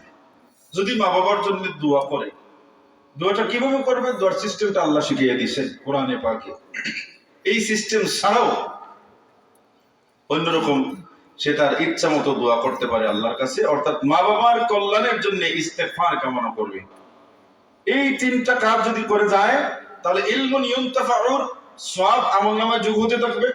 2 হলো সাদকায়ে জারিয়ার সওয়াব লিপিবদ্ধ হইতে থাকবে। 3 হলো ওয়ালাদুন সালিহুনের দোয়া আল্লাহর দরবারে তার পক্ষে কবুল হইতে থাকবে। সুবহানাল্লাহ। এটা অন্যত্র এসেছে, আনাস ইবনে মালিক রাদিয়াল্লাহু তাআলা আনহু থেকে বর্ণিত হাদিস, যে কোন মানুষ তার জীবনে যদি 7টা কাজ করে যেতে পারে, তাহলে কিয়ামত পর্যন্ত তার নামায় আমল নামায় সওয়াব লেখা হইতে থাকে। 7টা কাজ, এই 3টাও সাথে আছে, সাথে আরো 4টা। এর মধ্যে একটা হলো মান আল্লামা ইলমান, যে ব্যক্তি ইলম অর্জন করে, অন্যকে ইলমটা বিলাইয়া দেয়, অর্থাৎ শিক্ষক, যিনি শিক্ষক, ইনি এত মর্যাদা। শিক্ষক হলে তিনি যে ছাত্রের কাছে ইলিম বিলাইয়া দিলেন, এই ছাত্রের মধ্যে হইতে তো 100 জনের কাছে দিলে একজনও তো আলিম হইতে পারে। এই আলিম যে, এই শিক্ষক যে তার আরো 100 জন ছাত্রের কাছে বিলাইয়া দিল, এই ইলিমটা কিয়ামত পর্যন্ত জারি রয়ে গেল। সুবহানাল্লাহ। ইলিম বাল্লিগু আন্নি ওয়ালাউ আয়া, এই তাবলীগের কাজটা জারি হয়ে গেল, কিয়ামত পর্যন্ত উস্তাদ, প্রথম উস্তাদ সওয়াব পাইতে থাকবেন। বলুন না সুবহানাল্লাহ। এটা হলো এই ইলিম যদি কেউ সত্যিকারের রেখে যায়। এই জন্য আপনি যদি কিছু জানেন, মনে করেন আপনি তো আর এত বড় আলিম না হলেও নামাজের মাসলা মাসাইল জানেন বা কিছু আপনার জানা আছে, যতটুকু আপনি জানেন এতটুকু আপনি উচিত হলো অন্যকে জানানো। জানাইলে আপনার উপরে দায়িত্ব, আপনি যে জানার পরে যে আপনার উপরে একটা দায়িত্ব এসেছে, আপনি যখন অন্যকে জানাইয়ে দিবেন তখন আপনার উপরে দায়িত্বটা আদায় হয়ে গেল। হাজিরিন, যদি কোনো মানুষ এই জন্যে অন্য মানুষকে জানায় না যে আমি যদি তাকে জানাইতে শিখে ফেলবে, আমি যদি জানাইতে শিখে ফেলবে, এই জন্যে যদি কেউ জানায় না, উপযুক্ত পাত্র পাওয়ার পরেও, উপযুক্ত মানুষ পাওয়ার পরেও যদি জানায় না, তাহলে আল্লাহ রব্বুল ইজ্জত কিয়ামতের ময়দানে ওই জাননেওয়ালার জবানের মধ্যে লাগাম, আগুনের লাগাম লাগাইবেন। নাউজুবিল্লাহ। আগুনের লাগাম লাগাইবেন। তুমি জানার পরেও হক জিনিসটাকে কেন লুকাইলা, না হক জিনিসটাকে কেন প্রচার করলা, উপযুক্ত পাত্র পাওয়ার পরে কেন তুমি জানাইলা না। দেখবেন আজকালকে স্কুলের টিচাররা শুধু নয়, মাদ্রাসার টিচারও আছেন, স্কুলের টিচারও আছেন, শিক্ষকরা কি করেন যে ক্লাসের মধ্যে কোনো পড়া নেই, ক্লাসের মধ্যে ছাত্র মোটেও বুঝে না, বোঝানো হয় না, কিন্তু কোচিংয়ে গেলে ঠিকই বোঝানো হয়। কারণ এরা এদের জবানের মধ্যে, এদের মুখের মধ্যে কিয়ামতের ময়দানে আল্লাহ লাগাম লাগাইবেন, আগুনের লাগাম। ঠিক একইভাবে যে সকল বক্তা তিনি কোরআন হাদিসের আলোকে সত্য জিনিসটাকে গোপন করে ওনার ব্যক্তিগত স্বার্থ আদায়ের জন্য, ওনার দল রক্ষার জন্য যিনি হক জিনিসটাকে গোপন রেখে নাহক জিনিসটাকে প্রচার করেন, এই ধরনের বক্তাদের মুখের মধ্যে আগুনের লাগাম কিয়ামতের ময়দানে লাগানো হবে। নাউজুবিল্লাহ। এই জন্য আল্লাহ রাসূল ফরমান, মান আল্লামা ইলমান, যে ব্যক্তি ইলম অর্জন করলো, অন্য মানুষকে শিক্ষা দিল, এই শিক্ষাটা কিয়ামত পর্যন্ত ওই শিক্ষার সওয়াব পেতে থাকবে, জারি থাকবে। 2 নম্বর হলো আও কারা নাহরান, যে ব্যক্তি একটা নহর বা খাল খনন করে গেল। খাল খনন করা, সবের গাছ খাল খনন করলো, খালের মধ্যে পানি জমা হলো, এই পানি দ্বারা মানুষ ক্ষেত কামার করলো, চাষাবাদ করলো, বিভিন্ন পশু পাখি পানিটা পান করলো। এই যে খাল খনন করার কারণে এর থেকে যত মানুষ উপকার লাভ করবে, সওয়াব কামাই করবে, সমপরিমাণ সওয়াব খাল খননকারীর আমলনামায় আল্লাহ দান করবেন। সুবহানাল্লাহ। এই খালটা যতদিন জারি থাকবে ততদিন পর্যন্ত সওয়াব খাল খননকারীর আমলনামায়। এই জন্য খালের মধ্যে বাদ দিয়ে এক সাইড শুকনার এক সাইড একবারে পানি দ্বারা ঢেলঢেলা এরকম করা যাবে না, বন্যায় বাসাইয়া দেওয়া যাবে না, এটা ভালো কাজ নয়। ভালো কাজ হলো সমপর্যায়ে এটা যেন জারি থাকে, সবাই যেন এই খাল থেকে যেন উপকার লাভ করতে পারে। আরেকটা হলো আও হাফারা বিরান, কেউ যদি একটা কূপ খনন করে দেয়, এই কূপ খনন করা মানে হলো বিশুদ্ধ পানি, বিশুদ্ধ খাবার পানির ব্যবস্থা করা। এটা মরুভূমির জন্য কূপ খনন করা হয় হতো, কিন্তু আমাদের এরিয়াতে তো আর কূপের প্রয়োজন নাই, ডিপ টিউবওয়েল আছে, নলকূপ আছে। এরকমের যদি কেউ নলকূপের ব্যবস্থা করে, পানির খাবারের ব্যবস্থা করে দেয়, প্রত্যেক মানুষ বা যে কোনো পিপাসার্থ মানুষ পানি পান করবে, এই রকমের ব্যবস্থা যদি কেউ করে দেয়, এটাও সদকায়ে জারিয়ার সওয়াব পাবে কিয়ামত পর্যন্ত। যতদিন এখান থেকে মানুষ পানি পান করবে, তৃষ্ণা মেটাবে, উপকার লাভ করবে। আরেকটা কাজ হলো আও গারাসা নাখলান, যদি কেউ খাজুর গাছ রোপণ করে যায়, এই খাজুর গাছ যতদিন পর্যন্ত পৃথিবীতে থাকবে ফল দিবে, ফল মানুষ ভক্ষণ করবে, পশু পাখি খাবে, যত মানুষ ফল খাবে, এই সব টুকুর সওয়াব সদকায়ে জারিয়ার সওয়াব এই রোপণকারীর আমলনামায় আল্লাহ দান করবেন। এখন তো খেজুর গাছ তো সবার দ্বারা লাগানো সম্ভব নয়। খেজুর গাছ যদি হয় অথবা ফলস গাছ যদি হয়, এই ফসলের গাছ, ফলস গাছ যদি কেউ লাগাইয়া যদি বলে আমি আল্লাহর ওয়াস্তে লাগাইলাম, এই ফলের গাছের দাবি দেওয়া, ফলের দাবি দেওয়া আমার নাই, যে পাবে সে খাবে, অসুবিধা নাই। তাহলে যত পশু পাখি খাবে সবার জন্য এটা সদকায়ে জারিয়া। এই জন্য তাই বলে মাশাআল্লাহ 2টা মুরগা আইছে, বলি মারহাবা। আল্লাহ তোমার বান্দার এই সদকার ওসিলায় হায়াত ও ইলম আমল ও বরকত দাও, তোমার কুদরতি দাওয়া দিয়া শিফা আজিলা কামিলা নসিব ফরমাও, সবাই বলি আমিন। হাজিরিন, তাই বলে রাস্তার পাশে আপনি যে কোনো ফলের গাছ লাগাইতে পারেন, কিন্তু বড়ই গাছ লাগাবেন না, লুকলুকির গাছ লাগাবেন না, অর্থাৎ কাঁটাওয়ালা বৃক্ষ রাস্তার পাশে লাগানো যাবে না, এটা নিষেধ। যদি ফুল লাগায় কেটে ফেলবেন, বলি ফলস গাছ কিভাবে কাটবো? কেটে ফেলবেন, কারণ এটা উপকারের চাইতে অপকার বেশি, ক্ষতি বেশি হবে। সেই জন্য রাস্তার পাশে বড়ই গাছ কাঁটার গাছ লাগানো যাবে না, এটা নিষেধ। বরং রাস্তায় যদি কোনো কাঁটা পড়ে, রাস্তায় যদি কোনো মানুষ চলাচলের জন্য অসুবিধার কোনো জিনিস পড়ে থাকে, এগুলো আপনি মুমিন ইমানদার হিসাবে এটা সরাইয়া দিবেন। এই সরাইয়া দেওয়াটা হচ্ছে, আমার রাসূল বলেন যে ইমাতাতুল আযা আনিত তারিক, সর্বনিম্ন স্তরের ইমানদারের পরিচিতি হলো রাস্তা থেকে খাটাকুটা সরাইয়া দেয়।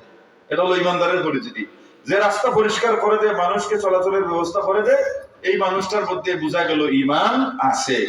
আর যে রাস্তা বন্ধ করে রাস্তায় কাটা দেয়, মানুষ না যাওয়ার জন্য বেড়া দেয়, এটা তো ঈমান তো নাই, বরং এটা আবুল আহাবের স্ত্রী হিন্দার মতো। নাউজুবিল্লাহ। আর হিন্দা আল্লাহ রাসূল যে রাস্তা দিয়ে হেঁটে যেতে, ওই রাস্তায় সে কাটা দিত। তখন আল্লাহ রাসূল তো এদিক সেদিক তাকাইয়া হাঁটতেন না। আল্লাহ রাসূলের আখলাক ছিল নিচের দিকে তাকাইয়া হাঁটতেন। তো আল্লাহ রাসূল খাটাগুলো দেখে দেখে দেখে তুলে ফালাইয়া দিতেন। আর আল্লাহ রাসূল ঘোষণা দিলেন, আজ থেকে ঘোষণা দিলাম, যারা রাস্তা থেকে খাটা ফালাইয়া রাস্তাকে নিরাপদ করবে, একটা খাটা ফালাইলে বিনিময়ে আল্লাহ 1,00,000 সওয়াব দান করবে। এই জন্য রাস্তা বন্ধ না করে রাস্তাটা খুলে দেয়া। রাস্তার পাশে ফলস গাছ লাগাবেন এবং এই ফলস গাছ লাগাইয়া আল্লাহর ওয়াস্তে সেটা দান করে দিবেন। এটার থেকে যেন সবাই উপকৃত হয়, কোনো দাবি দাওয়া নেই। আরেকটা হলো, আপনার বাড়িতে ফলের গাছ আছে, বিভিন্ন ফলের গাছ আছে, এটা নিচে পড়ে, আপনি তো নিজে পেড়ে খাইতে পারবেন, কিন্তু অন্য মানুষ পারবে না। এখন যদি নিচে পড়ে, এটা যদি অন্য পাশের বাড়ির ছোট বাচ্চারা নিয়ে নেয়, আপনার উচিত হলো আপনার দাবিটা ছেড়ে দেওয়া। দাবি রাখবেন না, দাবি রাখলে কিন্তু সমস্যা। দাবি রাখা যাবে না, বরং এটা দাবি ছেড়ে দেওয়া উচিত। এতে হবে কি, তারা যে কুড়াইয়া নিল, নিয়ে যে খাইলো, আপনি যে দাবি ছেড়ে দিলেন, এগুলো আল্লাহর রাস্তায় দান করলে যতটুকু সওয়াব, দাবি ছাড়ার কারণে সদকায়ে জারিয়া সওয়াব পাবেন। সুবহানাল্লাহ। আজরিন, আরেকটা হলো বানা মসজিদান, কেউ যদি মসজিদ নির্মাণ করে যায়, তাহলে কিয়ামত পর্যন্ত এই মসজিদে যত মানুষ নামাজ পড়বে, যত জিকির আজকার হবে, সমপরিমাণ সব বানিয়ে মসজিদের আমলনামায় আল্লাহ দান করবেন। আরেকটা হলো আওয়াররাসা মুসহাফান, যদি কেউ কোরআন শরীফ লিপিবদ্ধ করে যায়, যদি কেউ মাসলা মাসাইলের উপকারী বই লিপিবদ্ধ করে যায়, তাহলে এর থেকে যত মানুষ ফায়দাবন্দ হবে, সওয়াব কামাই করবে, সমপরিমাণ সওয়াব প্রকাশকের আমলনামায় আল্লাহ দান করবেন। আরেকটা কাজ হলো আও তারাকা ওয়ালাদান ইস্তাগফিরু লাহু বাদা মাউতিহি, কেউ যদি নেক সন্তান রেখে যায়, যে সন্তানটা তার মা বাবার জন্য দোয়া করে, তাহলে নেক সন্তানের ওসিলায় কবরস্থ মুর্দাকে আল্লাহ মাফ করে দিবে। আল্লাহ যেন আমাদেরকে এই আমলগুলো করার তৌফিক দান করেন, সবাই বলি আমিন। এই জন্য তো আমাদেরকে এইরকম কাজ যারা করবে, এরা তো নেককার। একজন মানুষ যদি নেককার হয়, তাহলে নিজের জন্য ফায়দা, নিজের ভবিষ্যৎ বংশ যারা আসবে, বাচ্চাদের জন্য ফায়দা। যে মানুষটা নেককার হবে, এই নেককার মানুষের ওসিলায় সে তো ফায়দামন্দ হবেই, বরং তার পরবর্তী প্রজন্ম যারা আসবে, তারাও এই নেককারের ওসিলায় ফায়দামন্দ হবে। যেমন একজন মানুষ যদি নেককার আল্লাহওয়ালা হয়, তাহলে তার এই আমলের কারণে, আল্লাহর কাছে আকুতি কাকুতি বিনতির কারণে, আল্লাহর গোলামির কারণে আল্লাহ রব্বুল ইজ্জত তার পরের প্রজন্ম, এর পরের প্রজন্ম, এমনকি এই ভালো এবং আল্লাহর নিয়ামত প্রাপ্তির এই ধারাটা, ব্যবস্থাটা 7 চিড়ি পর্যন্ত চলে। সুবহানাল্লাহ, 7 চিড়ি পর্যন্ত চলে। যেমন কোরআনের মধ্যে একটা ঘটনা আছে, আল্লাহ তাবারাকা ওয়া তাআলা বর্ণনা করেন, وَأَمَّا الْجِدَارُ فَكَانَ لِغُلَامَيْنِ يَتِيمَيْنِ في المدينة وكان تحته كنز لهما وكان أبوهما صالحا। এটা বলা হচ্ছে ওই ঘটনার কথা। আমরা জানি মুসা আলাইহিস সালাম খিজির আলাইহিস সালামের সঙ্গী হয়েছিলেন কিছুদিন। মুসা আর খিজির আলাইহিস সালাম এক বাড়িতে গেলেন, লম্বা ঘটনা। এক বাড়িতে গেলেন, গিয়ে এই বাড়িওয়ালাদের বললেন যে আমরা বড় খিদা পেয়েছে, বড় ক্ষুধার্ত, বড় বুক লাগছে, আমাদেরকে কিছু খাবার দেন। তখন এই বাড়িওয়ালা বলল যে আমাদের কাছে তো কোনো খাবার নেই, কারণ যা আছে আমাদেরই ফিরতেছে না, আমাদের কাছে যথেষ্ট খাবার নেই, আপনাদের খাবার দেওয়া যাবে না। নিরাশ হইয়া বেরিয়ে আসলেন। আসার সময় খিজির আলাইহিস সালাম দেখলেন এই বাড়ির পাশে একটা দেয়াল ফড়ে গেছে। মুসা আলাইহিস সালামকে বললেন, কাজ করো, দেয়ালটা যেন সোজা করে দিই, ধরো দেয়ালটা সোজা করে দিই। মুসা আলাইহিস সালাম বললেন খিজির আলাইহিস সালামকে, যে কি বলেন আপনি, এই বাড়িতে আমরা ক্ষুধার্ত হয়ে খাবারের জন্য গেলাম, খানি দিল না, এখন তার দেওয়াল ঠিক করে দিতেছেন, তাহলে কাজ করেন দেওয়াল ঠিক করে পারিশ্রমিক আমরা নিব।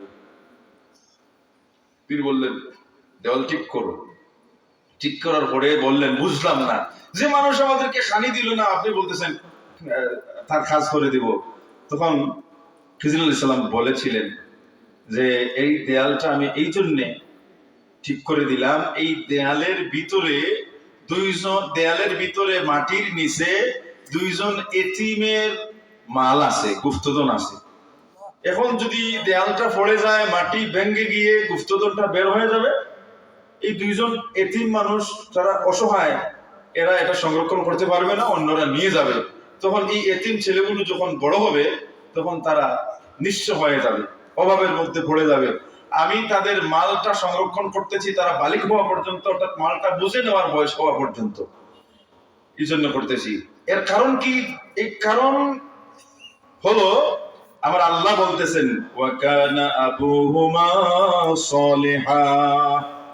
এর কারণ হলো ওই এতিমের বাবা, ওই দুইটা এতিমের বাবা ছিলেন সালেহ, আবেদা, নেককার।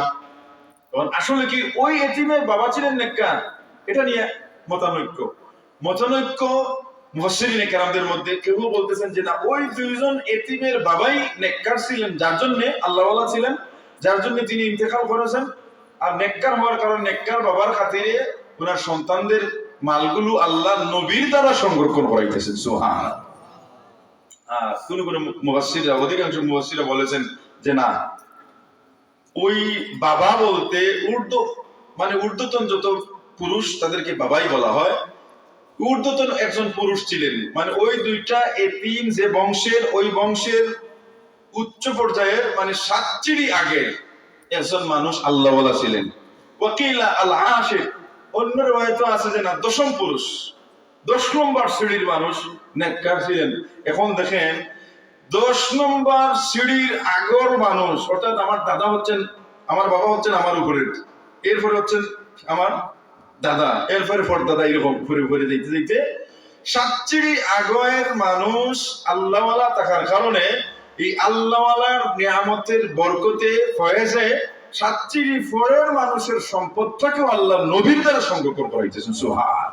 তাহলে বোঝা গেল, আমি যদি নেককার হই, শুধু আমার ফায়দা হয় না, আমি নেককার হলে আমার ভবিষ্যৎ প্রজন্ম, বাচ্চা, এর পরবর্তী প্রজন্ম 7 চিড়ি পর্যন্ত আল্লাহর পক্ষ থেকে নিয়ামত প্রাপ্ত হয়ে যায়।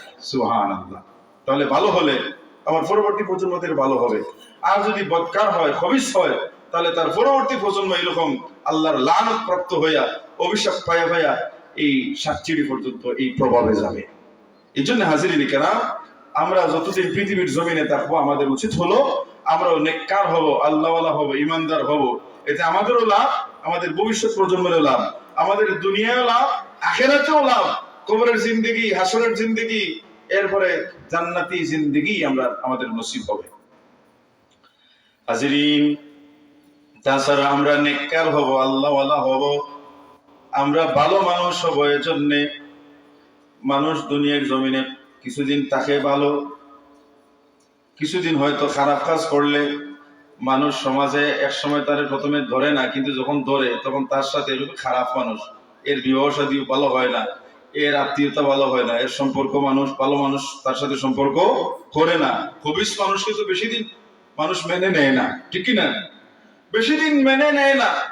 আমি আমার এই ভালোত্বটা শুধু যতদিন আছি ততদিন নয়, আমার পরবর্তী প্রজন্মকেও যেন আমার কারণে সম্মান মানুষ দেয়, সেই জন্য আমি ভালো হওয়ার প্রয়োজন, ঠিক কি না? আমার কাছে, আমার পরিবারের কাছে, সমাজের কাছে যেন আমি ভালো হই, বিশেষ করে মুর্দেগানদের কাছেও যেন ভালো হই। কারণ আমাদের অবস্থা, আমাদের মুর্দেগানটা কি দেখেন না? অবশ্যই দেখেন, আমাদের মা বাবারাও দেখেন, মা বাবাকে আমাদের আমল নামা দেখানো হয়। আজরিন, আল্লাহ রাসূল ইরশাদ ফরমান, ইন্না আমালাকুম তু'রাদু আলা আকারিবিকুম ওয়া আশাইরিকুম মিনাল আমওয়াত। দুনিয়ার মানুষেরা শোনো, তোমাদের আমল নামা তোমাদের আত্মীয় স্বজন এবং তোমাদের বাবা মা তাদেরকে তোমাদের আমল নামা দেখানো হয়। এরা জিন্দাদের নয়, মুর্দাদের, যারা কবরে চলে গেছেন তাদেরকে, আমরা জিন্দা যারা আছি তাদেরকে আমাদের আমল নামাটা দেখানো হয় প্রতি সপ্তাহে। আল্লাহু আকবার। প্রতি সপ্তাহে দেখানো হয়। বিশেষ করে আমাদের মা বাবা, আত্মীয় স্বজন, ঘনিষ্ঠ জন যখন আমাদের আমল নামাটা দেখেন, আমাদের আমল নামা দেখার পরে যদি আমাদের আমল নামার মধ্যে বেশি বেশি সওয়াব দেখেন, যদি বেশি বেশি নেক আমল দেখেন, তখন ফাইন কানা খায়রান ইস্তাবশারু,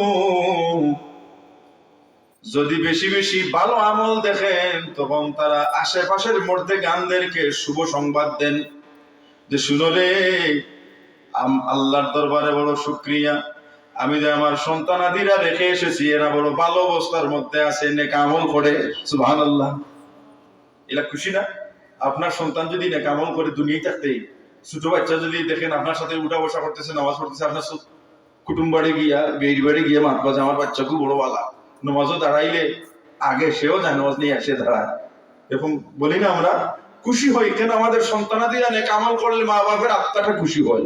প্রত্যেকটা মা বাপই চায় তার সন্তান যেন ভালো হয়, ঠিক না?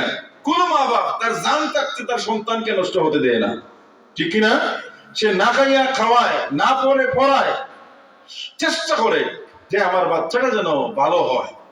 এই জন্য হাজিরিন, আমাদের মা বাবা সন্তানাদিদের জন্য বড় কষ্ট করে যান, এবং বিশেষ করে যারা কবরস্থ তারা যখন আমাদের আমল নামায় বেশি বেশি সওয়াব দেখেন, নেক আমল দেখেন, তারা বড় খুশি হন।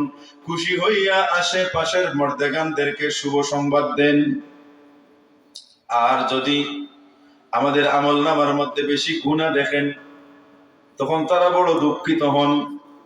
তারা দুঃখিত হন যে হায় রে হায়, সন্তান রেখে আসলাম, এমন সন্তান যারা নাফরমানি করতেছে, আল্লাহর গোলামি করতেছে না, নামাজ রোজা নাই, হজ যাকাত নাই, নেক আমল নাই, বদ আমলের মধ্যে লিপ্ত।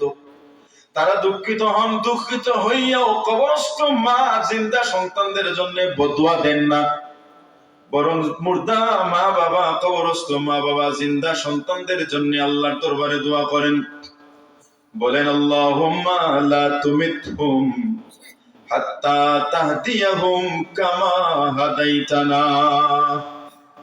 হে আল্লাহ, তুমি আমার এই সন্তানাদিদেরকে যারা নাফরমান, যাদের আমল নামায় বেশি গুনাহ, আল্লাহ আমার এই নাফরমান, আমার এই গুনাহগার সন্তানদেরকে ততক্ষণ পর্যন্ত মৃত্যু দিও না, যতক্ষণ পর্যন্ত না তারা আমাদের মতো হেদায়েত প্রাপ্ত না হয়। অর্থাৎ আমাদের মতো ইমানদার যতক্ষণ পর্যন্ত না হবে, যতক্ষণ পর্যন্ত আল্লাহওয়ালা না হবে, ভালো না হবে, আল্লাহ আমার সন্তানাদিদেরকে ভালো না হওয়া পর্যন্ত এদের মৃত্যু দিও না। কারণ খারাপ অবস্থায় যদি মৃত্যুবরণ করে তাহলে বেঈমান হবে, কোন সুপারিশ কাজে আসবে না। এই জন্য কবরস্থ মা বাবা আমাদের জন্য দোয়া করেন যে আল্লাহ আমার সন্তানাদিগুলোকে যেন ভালো করে দেন। হাজিরিন, এই জন্যে আমাদের মা বাবার কাছে ভালো হওয়ার জন্য, মা বাবার রূহটাকে খুশি করার জন্য সন্তানের নেক আমলদার হওয়া প্রয়োজন, ঠিক না? মা বাবার রূহ খুশি হলে লাভ হবে কি? মা বাবার নেক দোয়া পাওয়া যাবে। আর কবরে থেকে যদি মা বাবা দোয়া করেন তাহলে সন্তানের জিন্দেগিটা উজালা হয়ে যায়। সুবহান। তো শুধু দোয়া দোয়া দোয়া, এমনি এমনি দোয়া পাওয়া যায় না, এমনি এমনি দোয়া আপনার পক্ষে কবুল হবে না, কারণ আপনি নিজেই বাদ, আপনি নিজে খারাপ। হুজুর দোয়া করলে লাভ হবে, আমার জন্য দোয়া করেন, তুমি তোমার পক্ষে দোয়া যে আল্লাহর দরবারে কবুল হইতো, তুমি নিজেই খারাপ, তাহলে তো তোমার পক্ষে হুজুরের দোয়া কবুল হবে না। হুজুর নয়, যদি ইমান থাকে না তাহলে তো নবীও দোয়া করলে কাজে আসবে না। কাজে আসতে হলে প্রথমে নিজে ভালো হতে হবে, নিজে ভালো হলে হুজুর আর লাগবে না। আমি নিজে যদি আল্লাহর কাছে বলি তাহলে আল্লাহ আমাকে দান করবেন, সুবহানাল্লাহ।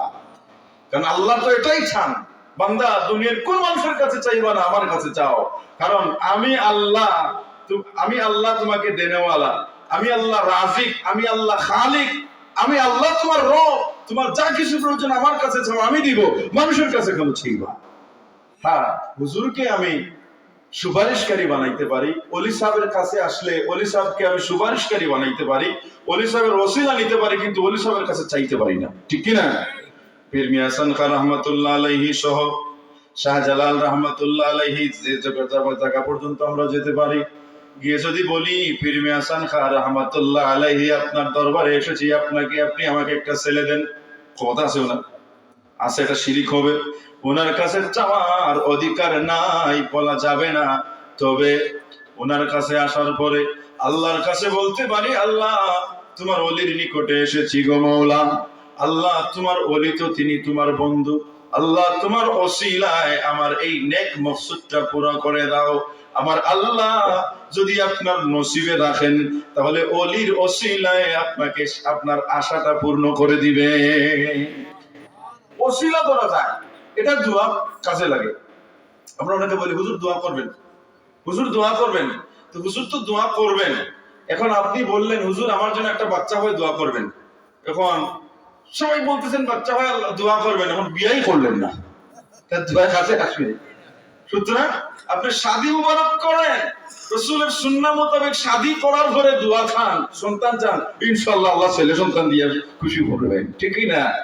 এই জন্য হুজুর আমি আমার জন্য দোয়া করবেন, আমার আপনার পক্ষে দোয়া কবুল হইতে হলে আমাকে ভালো হইতে হবে। যদি আমি নেককার হই আর যদি আমি দোয়া চাই তাহলে আমার পক্ষে দোয়া কবুল হবে। কারণ কারো কাছে দোয়া চাওয়াটা হলো এটা সুন্নতে রাসূল। উমর রাদিয়াল্লাহু তাআলা আনহু বলেন, আমি একদিন আল্লাহ রসুলের নিকটে আবেদন করলাম, ইয়া রাসূল আল্লাহ আমি উমরা করতে চাই, মদিনা শরীফ থাকা অবস্থায়, ইয়া রাসূল আল্লাহ আমি উমরা করতে চাই, উমরার জন্য মক্কায় যাব, আমাকে অনুমতি দিন। উমর রাদিয়াল্লাহু তাআলা আনহু বলেন, ফাআযিনা লি, রাসূল পাক সাল্লাল্লাহু আলাইহি ওয়াসাল্লাম আমাকে অনুমতি দিলেন, অনুমতি দিয়া বললেন, আশরিকনা ইয়া আখি ফি দুআইকা ওয়ালা তানসানা, হে ভাই তুমি আমার জন্য দোয়া করবা, মক্কা শরীফে যাইয়া যত জায়গায় দোয়া হাত উঠাইবা তত জায়গায় আমার জন্য আমার কথা স্মরণ করবা, ওয়ালা তানসানা দোয়ায় যেন আমাকে না ভুলো, আমাকে ভুলবা না। আল্লাহ রাসূল উমর রাদিয়াল্লাহু তাআলার নিকট দোয়া চাইতেছেন। উমর রাদিয়াল্লাহু তাআলা বলেন, আল্লাহ রাসূল এই কথা বলার কারণে আমি এত খুশি হইলাম, আসমান জমিনের মধ্যখানে যা আছে সবগুলো যদি আমাকে মালিক বানাইয়া দেওয়া হইতো এতটুকু খুশি হইতাম না যতটুকু খুশি হয়েছে রাসূলুল্লাহর কথায়, সুবহানাল্লাহ। এর থেকে মাসআলা হলো বড় মানুষ ও ছোট মানুষের কাছে দোয়া চাইতে পারে, এটা জায়েজ। কারণ রাসূলুল্লাহর চাইতে বড় দুনিয়া জমিনের কে আছে? আল্লাহর পরে কেউ নাই। আল্লাহ রাসূল এটা দোয়া চাইয়া, আল্লাহ রাসূল কি দোয়ার মুহতাজ? আল্লাহ রাসূলের জন্য কি দোয়া প্রয়োজন? আল্লাহ রাসূল নিজেই তো মুস্তাজাবুদ দাওয়া, ঠিক কি না?